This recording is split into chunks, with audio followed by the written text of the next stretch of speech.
गायब होने वाली सास। राजगढ़ में राधा बहन अपनी 3 बहुओं के साथ रहा करती थी। राधा बहन का सारा दिन का एक ही काम था, आने जाने वाले लोगों को रोकना और उनसे बैठकर घंटों बातें करते रहना। एक दिन, अरे साधु महाराज, कहाँ जा रहे हैं? दीक्षा की तलाश में हूँ बेटी। अरे महाराज, तो हमसे क्या गुनाह हो गया जो आप हमारे घर से भिक्षा नहीं मांग रहे? बेटी, मैं तो सिर्फ उसी घर का खाना खाता हूँ जहाँ सिर्फ प्यार और एकता होती है। तेरे घर में तो कोई एक दूसरे की शक्ल भी नहीं देखना चाहता।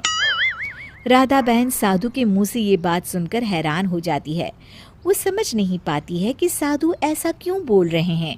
वो साधु से कहती है, रुकिए महाराज, मैं आपको गलत साबित कर देती हूँ, तब तो आप खाना खाएंगे ना।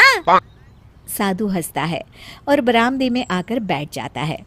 राधा जोर से आवाज लगाती है, अरे बहू, जरा पानी लेकर आना। थोड़ी देर तक कोई नहीं आता।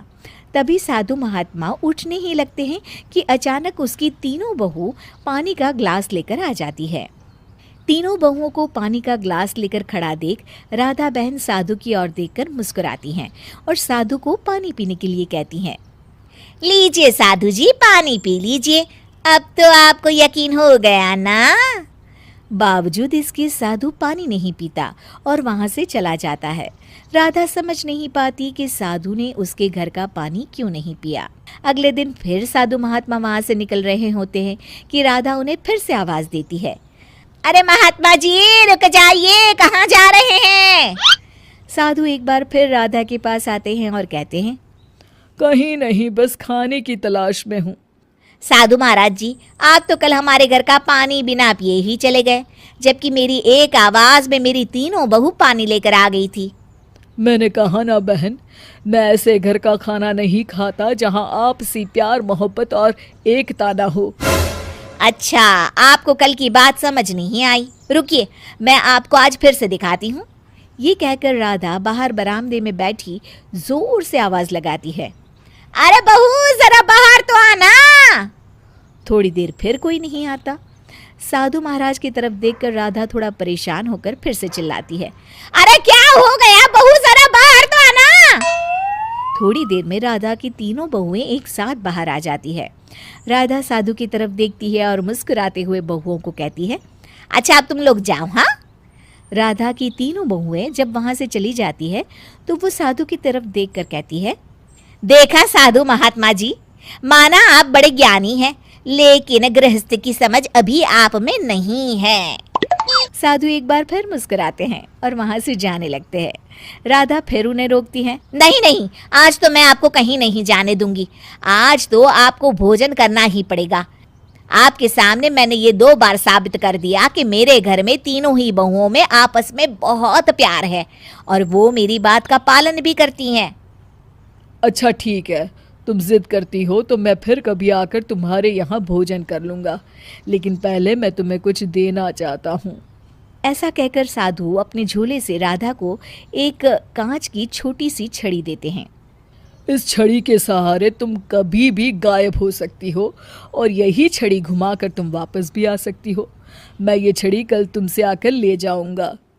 ये कहकर साधु वहां से चले जाते हैं। राधा छड़ी लेकर खुश हो जाती है। वो सोचती है कि वो गायब होकर क्या क्या कर सकती है। तभी वो अपने ऊपर से छड़ी घुमाती है और गायब हो जाती है। गायब होकर सबसे पहले अपने बड़े बेटे के कमरे में जाती है। देखती है कि उसकी बड़ी बहू और बेटा ढेर सारे रुपए गिन रहे होते हैं। बेटा अपनी बीवी से कहता है, सारे पैसे छुपा लो, इसे जोड़कर हम बड़ा कर लेंगे और अकेले रहा करेंगे। राधा ये देखकर दुखी हो जाती है। वो दूसरे बेटे के कमरे में जाती है, जहां वो देखती है कि उसकी बीवी अलमारी में मेवे काजू छुपाकर खा रही होती है और अपने पति से कहती है, ये लीजिए जी, ये काजू बादाम खा लीजिए, बाहर तो पूरा घर खा लेगा। हार कर राधा तीसरी बहू के कमरे में आती है, जहां वैसा ही कुछ नज़ारा देखने को मिलता है। वो अपने गहनों को छुपा रही होती है। राधा ये देखकर बहुत दुखी हो जाती है। राधा गायब अवस्था में ही बहुओं को आवाज देती है, अरे बहू, जरा सुनना तो, एक गिलास पानी ले आना। राधा देखती है कि सभी बहुएं किचन में साथ होती है और एक दूसरे को पानी ले जाने को कहती है। अरे छोटी बहू, जा क्यों नहीं रही पानी देने? अरे ये माँ जी को क्या हो गया है, बैठे बैठे बस पानी खाना और कुछ आता ही नहीं इन्हें। अरे जब देखती है कि हम नहीं देना चाहते फिर भी बार बार आवाज देती रहती है।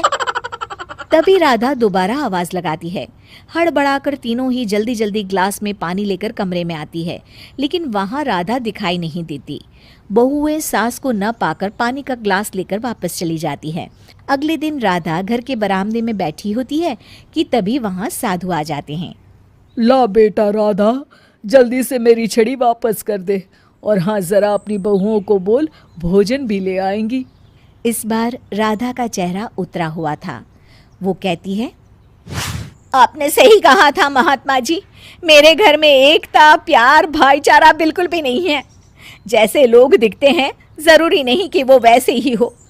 मैं आपको अपने घर का भोजन करा के आपका नियम नहीं तोड़ना चाहती। और साधु छड़ी लेकर आगे निकल जाते हैं।